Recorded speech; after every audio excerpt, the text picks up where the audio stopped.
Hello guys, අද අපි හදන්න යන්නේ healthy chicken wrap එකක්.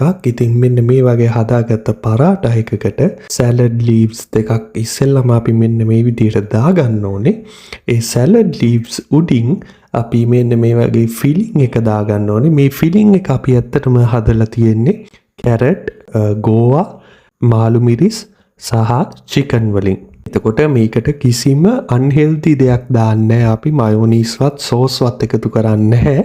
මේ වගේ චිකන්, කැරට්, ඊළඟට සලාද කොළ, ඒ වගේම ගෝවා සහ මාළු මිරිස් වලින් හදාගත්ත ෆිලිං එක මෙන්න මේ විදිහට රැප් කරලා ලස්සන්ට සර්ව් කරන්න පුළුවන්. මෙන්න මේ වගේ එක පෝෂන් එකක් සමග මොකක් හරි හෙල්ති ඩ්‍රින්ක් එකක් ගත්තා නම් ඩිනර් එකට හොඳටම ඇති. ඩයට් කරන කට්ටියට හොඳටම කන්න පුළුවන් මීල් එකක් තමයි මෙන්න මේ මීල් එක.